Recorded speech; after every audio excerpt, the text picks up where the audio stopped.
sejarah kemaritimannya kuat dan sebagainya. Nggak sadar kan. Gimana mau jadi bangsa maritim sadar aja enggak gitu. Tapi ini kan kayak simpul yang kusut banget ya kan. Kusut, mulai dari mana gitu. Ya. Wah, mulainya dari main di laut aja, kita bikin fun aja. Kita bikin komunitas misalnya ayo berlayar. Ya kita berlayar dengan kapal layar, terus main di laut, ngobrol-ngobrol kalau ngumpul-ngumpul di laut. Jadi kalau saya orang ngomong maritim bla bla bla bla, saya cuma tanya satu hal, kapan terakhir main di laut? Kalau saya kemarin.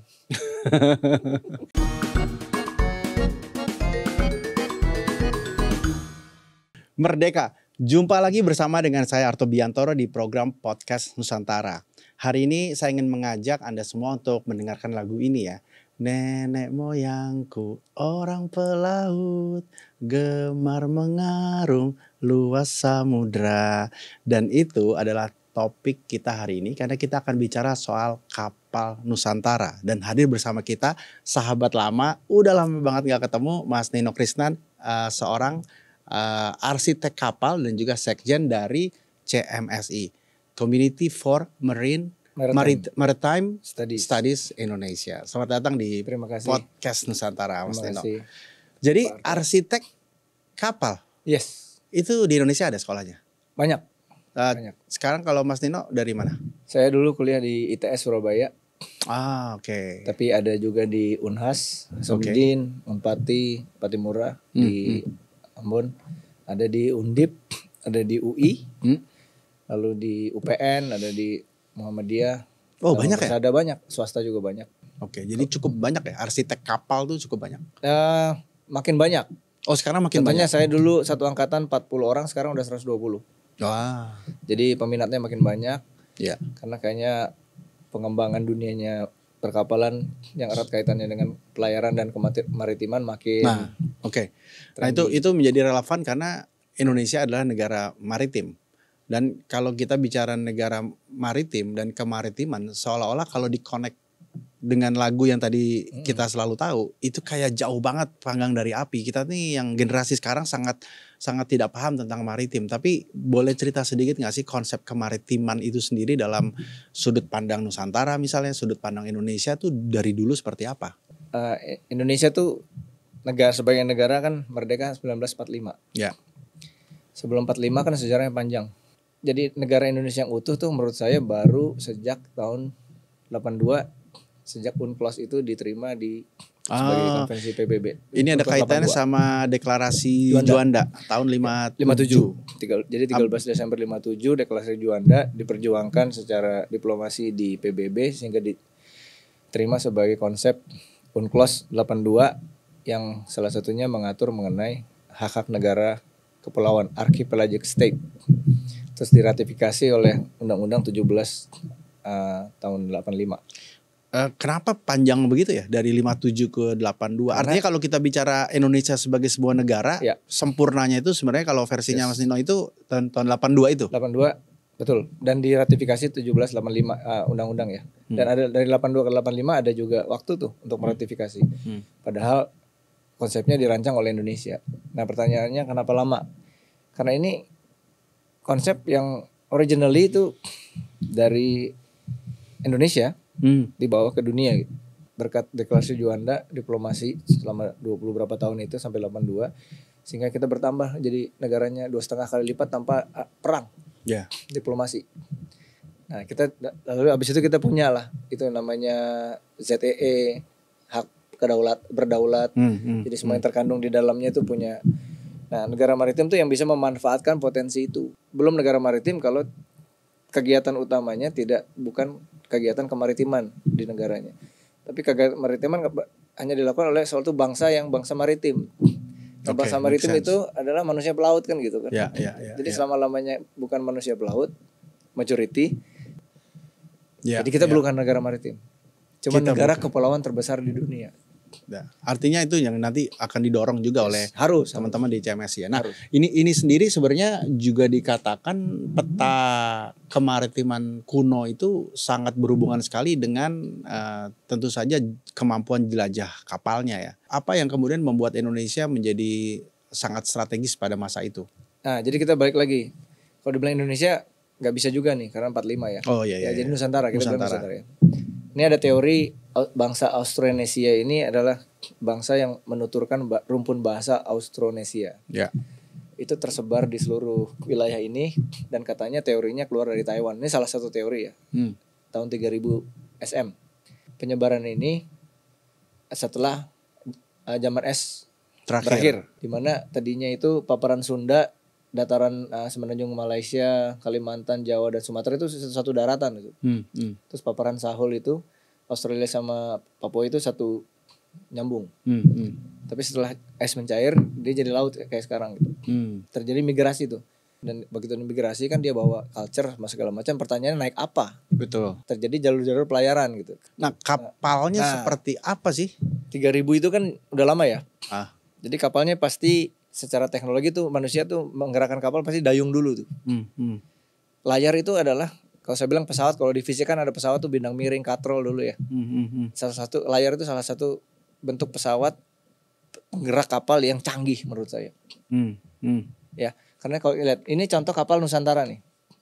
Padahal ini modern ya? Ya ini enggak, ini Sandek, kapal tradisional Nusantara, Sandek dari Mandar, suku Mandar di Sulawesi Barat. Ini kapal tercepat nih, termasuk mungkin tradisional tercepat di dunia nih. Ini kencang banget. Nah ini adalah yang di Tenggarai ya, model-model perahu zaman dulu itu ya begini. Karena waktu dia berangkat, dia kan nggak tahu ada kapan ada daratan lagi gitu. Jadi dia harus secepat mungkin. Tapi apakah berangkatnya satu-satu gitu? Enggak. Kayaknya sih rame-rame gitu kan. Jadi ya per family atau per ini ya, satu kapal-kapal ada yang nanti kan bisa tukar-tukaran logistik apa segala macam. Oh karena masing-masing muatannya terbatas. Ya kan kalau kan terbatas kapalnya, kalau mau cepat nggak bisa gede kan. Kalau gede kan makin gede kapalnya makin pelan. Jadi kayak berkoloni ya. Yes. Nah pertamanya Austronesia itu pakai kapal yang high speed yang ringan itu ya. Sehingga bisa kemana-mana. Terus berevolusi. Terus masuk ke era pertanian, ada hasil bumi, mulai berdagang, mulai ada ekspansi politik dan segala macam. Berarti kapalnya perlu gede nih. Jadi ini kapal angkut militer, kapal angkut logistik juga. Itu gedenya, kalau katanya sih gede banget. Itu kapal Portugis yang datang tahun ke Malaka 11 terus gitu Flor de la Mar itu 70 meter katanya. Nah ujung Jawa ketemu ujung Jawa segede gitu. Itu di Tenggarai ukurannya sampai 200-300 meter lah. Jadi ini rata-rata kapal Nusantara pada masa itu ya, kembali ke 15-11. Yes. Itu kira-kira segede gini. Besar seperti ini. Ya. Catatan sejarah bilang, orang Portugis bilang ketemu banyak banget kapal kayak begini. Yang begini di area Nusantara tuh. Banyak banget. Dan catatan sejarah juga bilang ya ini sampai berdagang sampai Timur Tengah, India ke Arab dan segala macam, bawa rempah-rempah dan segala macam. Artinya kalau Portugis kan bisa dibilang juga kekuatan kemaritimannya kapalnya kuat ya pada masa itu ya. Betul. Berarti mereka bisa cukup takjub juga ya. Yes, takjub. Jalur rempah-rempahnya itu kan dari Nusantara kan Malabar sama Sri Lanka tuh rempah-rempah. Tapi ketemu lagi rempah-rempah lebih banyak varietasnya di Nusantara dan lebih murah katanya. Jadi semua ke sini rempah-rempah. Tapi salah satu buyer yang itu tuh Eropa, yang paling butuh rempah-rempah karena untuk pengawet dan segala macam ya. Tapi kan gak ada terusan Suez, jadi terputus tuh jalur maritim, terputus sampai Timur Tengah, Laut Merah, Laut Arab, Teluk Persia itu terputus. Abis itu diatur lah sama orang-orang Timur Tengah itu sampai Eropa. Nah makanya Portugis muter kan, ke Tanjung Harapan bela-belain untuk nyari di mana itu rempah-rempah gitu. Jadi artikel atau catatan terhadap kapal Jung yang dilihat oleh orang-orang Portugis ini pada masa itu diakui yang terbesar. Yes. Tapi bukti nyatanya sampai hari ini belum ditemukan. Ya udah ada beberapa penemuan arkeologi, cuman ya belum sampai benar-benar supaya kita klaim maritim kita kan lebih lemah. Jadi lemah kalau kita nggak punya catatan dan bukti arkeologi. Nah ini juga pakai layar nih, pakai angin. Ini kora-kora. Nah ini evolusi kapal Nusantara sekarang jadi tahun 16-an itu abad 17 sudah gede-gede gini dan tetap bercadik pakai layar dan ada meriamnya dan benderanya menarik kan Belanda kan. Iya kenapa? Jadi diadopsi sama mereka gitu. Nah Mas, ini informasi seperti ini ya, kayaknya nggak banyak orang yang tahu. Saya takjub banget kalau ngelihat kita dulu kapal-kapal kita tuh salah satu kapal yang terbesar ya. Mungkin kalau hari ini bukan hanya terbesar tapi tercepat pada saat itu. Apa informasi yang belum tersampaikan atau mungkin pemahaman kita tentang kelautan yang sangat terbatas, khususnya apalagi soal kapal? Ya memang Indonesia nih, kita bicara Indonesia itu agak meninggalkan kemaritimannya cukup lama. Cukup lama. Sejarahnya panjang juga. Jadi kan kemaritiman itu siapa yang menguasai lautan, dia menguasai perdagangan. Siapa yang menguasai perdagangan, dia menguasai dunia. Karena sampai hari ini semua perdagangan dunia itu diangkutnya majority itu Dari angkutan laut.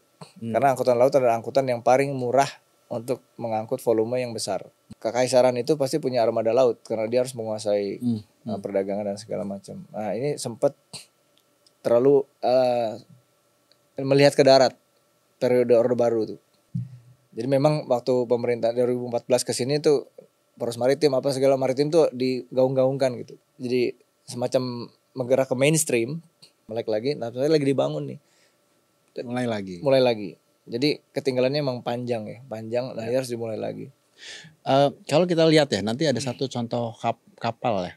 Nah, yang ini ya. Ini kita bicara sebenarnya kalau nggak salah akhir-akhir ini masih ada kapal-kapal seperti ini. Masih dipakai untuk kehidupan ya, livelihood nelayan itu. Betul. Ya cadik-cadik, tapi tidak yang segala-segala gini udah nggak ada nih. Ya kan. Nah, biasanya justru banyak orang yang bikin napak tilas, bikin lagi kapal replikanya, ya tapi beneran ukurannya kayak Borobudur, kapal Borobudur dibikin, ya kan berdasarkan artefak itu dilihat lagi catatan sejarah terus berlayar sampai Madagaskar kan pernah. Ya, atau pinisi juga ya? Ya, pinisi sampai Vancouver gitu kan dan segala macam itu yang kayak gitu-gitu yang kita napak tilas lagi ke kejayaan maritim kita kan. Jadi memang perlu ini tuh di inventaris, betul. Lalu dibuatkan replikanya, di napak tilaskan lagi, supaya ngeliat ya benar gitu, ini bukan isapan jempol bahwa kapal itu bisa benar, bisa ke sini ke sana terbuktikan gitu catatan sejarah bahwa bisa tapi kan yang melarikan harus orang pelaut kan. Gitu. Balik lagi kalau bukan pelaut ya nggak bisa melakukan ini semua. Berarti salah satunya Mas Dino. Mudah-mudahan gitu. Karena ya saya harus mengasih minimal di keluarga saya, anak saya tuh semua harus jadi pelaut gitu. Ya. Ini diklaim sebagai kapal layar tercepat di dunia pada saat ini gitu ya. Ya kalau dilihatnya kan ya ini kan DNA-nya kapal Nusantara kan. Iya. Cuman kayaknya lebih kayak canggih gitu kan. Kayak canggih karena ya itu tadi, siapa yang rajin mencatat, rajin menulis dan rajin melakukan penelitian dan pengembangan penelitian dalam sampai menciptakan barang, produk gitu ya. Itu yang menguasai narasi kan gitu. Jadi catatan tadi lukisan-lukisan itu kan dilukis-lukis oleh bangsa-bangsa Eropa yang kesini, dilukis, dibawa kan jadi arsip kan. Nah, ketika mereka mau mengembangkan teknologi kemaritiman, biasanya dia ngeliat tuh sejarahnya bagaimana segala macam itu kan. Dikembangkan lah jadinya dengan begini. Teknologi terkini, jadi begini gitu. Terus diimport ke kita, diekspor ke kita import sebagai produk canggih bangsa lain gitu. Ya, padahal itu sebenarnya ya kalau dilihat apa bedanya sama sandek gitu kan? Sandek gitu ya? Ini sandek. Cuman layarnya materialnya misalnya sudah karbon. Terus ininya udah komposit apa segala macam itu teknologi. Jadi blend sama teknologi sekarang, tapi konsep kapal yang cepat itu itu begini. Dan ini memang hari ini adalah kapal tercepat tuh dengan karakter dan begitu. Bentuk yang seperti ini. Gitu. Ini disebutnya apa nih? Ini trimaran. Trimaran karena 3 lambung, 1 2 3 tri. Ada yang katamaran 2 lambung. Tapi kalau lihat trimaran ya bagan gitu kan. Itu ada ya udah katamaran itu. Jadi kapal-kapal Nusantara tuh mengadopsi trimaran sama pada masa itu. Katamaran ya sudah duluan jauh banget gitu. Gile. Sangar ya. Nah, ini juga America's Cup. Itu salah satu lomba layar. Perlombaan layar. Ya bergengsi di dunia.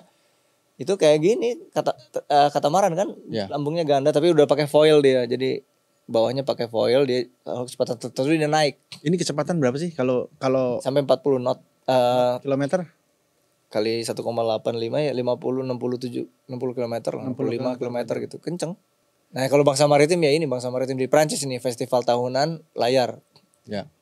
Orang Prancis ya ke laut, main laut gitu pakai kapal layar ya, bukan kapal motor ya. Dan ini kalau kita kan identik dengan nelayan atau orang-orang yang berhubungan dengan industri pelayaran. Saya pun waktu itu main ke daerah Sulawesi Tengah gitu, saya bilang sama orang lokal, saya mau layar sama kapal cadik lokal. Udah punah, nggak ada lagi. Adanya perahu motor itu ya? Perahu motor. Jadi makin lama makin hilang kan. Gitu. Jadi nah ini kalau diadopsinya ke arah itu rekreasi. Kalau untuk livelihood udah susah gitu ya, rekreasi dulu lah, balikin lagi. Nah, ini di Amsterdam nih. Setiap tahun ada festival begini. Lihat nih di kanal ini begini banyaknya kapal. Nah, ini bangsa maritim ini. Contohnya yang gampang kan, Ya, main di laut nggak? ya. Kalau nggak main di laut, ya susah. Apa yang kemudian jadi catatan penting ya setelah diskusi kita sepanjang ini? Apa yang kemudian, apa missing link-nya? Missing link-nya pertama itu ya, kita sempat meninggalkan peradaban kemaritiman cukup lama, sehingga orang yang ke laut tuh hanya orang tradisional yang menjalankan livelihood itu, penghidupan ya. Sedangkan orang yang dalam tanda kutip modern itu udah jauh meninggalkan laut. Ya, ya. Ya. Terus begitu kita bicara maritim, ada lagi yang lucu nih. Maritim terus bilang, oh kita bukan negara agraris, kita negara maritim. Pertanyaannya, bukannya Majapahit itu jayanya karena dua-duanya, maritim agraris gitu. Ya. Jadi kalau saya bilang ya maritim agraris. Kalau di sosmed saya bilang hashtagnya maritim agraris gitu. Karena jangan lupa, jangan meninggalkan itu. Ya. Kalau enggak kita makan Beras dan ya lain-lain. makan sebagian besar karbohidrat dan asupan lainnya kan dari darat juga gitu. Nah, cerita peran CMSI tentu saja dalam isu ini ya. Ya. Kemudian apa yang ingin didorong atau mungkin sedikit sejarah tentang CMSI? Ya CMSI itu kan berdirinya tahun 2007 itu oleh purnawirawan angkatan laut yang lulusan Belanda, Den Helder. Itu jadi waktu habis 49 KMB, Belanda bilang kirimkan officer ke itu di ke Belanda di Breda. Bikin kami generasi ketiga lah. 2012 baru gabung. Intinya balikin lagi, orang tuh sadar dulu bahwa tentang laut. Habis sadar kenal, habis itu cinta. Nah dari situ baru kita melangkah ke membangun kemaritiman. Kalau sudah sadar, kenal, cinta. Kadang-kadang kita juga nggak sadar gitu, bahwa kita tuh negara kelautan terbesar, lalu punya potensi kelautan, terus ada potensi kemaritimannya, sejarah kemaritimannya kuat, dan sebagainya. Nggak sadar kan? Gimana mau jadi bangsa maritim, sadar aja enggak gitu. Tapi ini kayak simpul yang kusut banget ya, kusut. Mulai dari mana gitu? Ya. Wah, mulainya dari main di laut aja, kita bikin fun aja. Kita bikin komunitas misalnya ayo berlayar. Ya kita berlayar dengan kapal layar, terus main di laut, ngobrol-ngobrol kalau ngumpul-ngumpul di laut. Jadi kalau saya orang ngomong maritim bla bla bla bla, saya cuma tanya satu hal, kapan terakhir main di laut? Kalau saya kemarin. Cerita sedikit sebelum masuk lagi lebih dalam lagi, penasaran soal ini, soal karakter laut kita. Jadi kalau tadi main di laut tuh ya, sebenarnya apa sih yang harus dijaga, hati-hatinya tuh di mana? Oh iya. Nah ini main di laut tuh nggak gampang. Karena main di laut tuh semua lebih susah 20 kalinya daripada main di darat. Satu, laut tuh bukan habitat kita. Habitat manusia tuh di darat. Tapi manusia itu waterproof. Ya kan? Tetap bisa berfungsi meskipun tenggelam, kena air, keciprat, itu waterproof lah manusia itu. Jadi makanya bisa main di air. Tapi main di air kita perlu sarana, kan ada kapal dan diving, ada alatnya gitu. Tapi begitu kita main di laut, kita harus benar-benar mengenal dulu medan. Sama kayak main di gunung lah. Cuman ya ini lebih susah karena ini bukan habitat kita ya. Ombaknya, arusnya, musim pasang surut, pasang surut, musim ombak, musim angin, karakteristik pesisirnya, pantainya, karangnya, apa segala macam itu. Ya kalau nggak paham, terus ada apa-apa di laut, kebayang kan? Kalau naik mobil misalnya, ada apa-apa, tinggal minggir, tarik rem tangan gitu. 20 kali lebih sulit lah. Nah itu membuat kita menjadi orang yang punya mindset preparation, respect ke alam, berhati-hati maksudnya. Tapi di lain pihak ada jiwa eksplorasi yang tinggi gitu. CMSI sendiri kalau bicara dalam konteks komunikasi, sosialisasi, apa yang kemudian disampaikan dalam tahun-tahun belakangan ini ya, dan kemudian apa hasil yang sudah dilakukan, dan mungkin juga dalam yang lebih spesifik lagi keanggotaan misalnya berapa banyak? Ya kalau kami itu masih tim sangat kecil gitu ya. Jadi di CMS itu ada bidang-bidangnya. Kalau saya megang bidang boating recreational boating lah. Ya. Kenapa saya megang bidang ini? Karena ini berkaitan dengan bidang kerja saya segala macam. Jadi di CMS itu siapa yang punya ide dia langsung jadi PIC-nya. Jadi kita tidak kenal NATO sama Omdo. Ada teman saya di bidang arkeologi kemaritiman sama urban planning pesisir. Kami tiap tahun tuh ada pameran boat misalnya di Indonesia International Motor Show. Kenapa? Karena perlu membentuk ekosistem industri boating, gitu kan. Kalau nggak ada, orang main ke laut harus ada industrinya harus ada pamerannya, harus ada dan segala macamnya. Kita bentuk ekosistem itu. Terus kita juga punya program Power Breakfast Series misalnya, bikin breakfast, terus kita diskusi santai gitu. Terus ada komunitas Ayo Berlayar, kita bekerja sama dengan komunitas Ayo Berlayar untuk mengajak orang berlayar dengan kapal layar. Kalau di Jakarta atau di Kita di Jakarta, tapi anggotanya tersebar ada yang di Kalimantan, ada yang di NTT, ada yang di luar negeri, di Eropa, Amerika juga ada. Ya, ada beberapa teman-teman yang punya kapal pinisi buatan gitu ya kan, kemudian di Indonesia Timur kemudian dijadikan paket-paket gitu. Oh iya, itu kita wisata liveaboard kita bilangnya. Ya, liveaboard. Liveaboard itu kapal-kapal pinisi laris digemari lah kan, karena eksotismenya. Itu bagian paling sederhana dari kita masyarakat yang ingin kembali mencintai atau merasakan kemaritiman kita ya. Itu paling sederhana adalah ya mulai bermain di laut tadi kali. Betul. Ya. Langkah yang paling konkret dan sederhana. Jadi jelas banget ya kalau kita bicara kemaritiman, artinya ini juga bagian strategis dari membangun persatuan, kesatuan yang memang harusnya dipahami secara keseluruhan. Ya betul, karena Indonesia itu kan negara kepulauan terbesar di dunia, dan kita tuh saling membutuhkan satu sama lain. Kita tahu bahwa kalau kita bersatu kita teguh, bercerai kita runtuh gitu ya. Karena kita terlalu banyak, terlalu kecil-kecil gitu ya. Kalau kita sendiri-sendiri kan satu.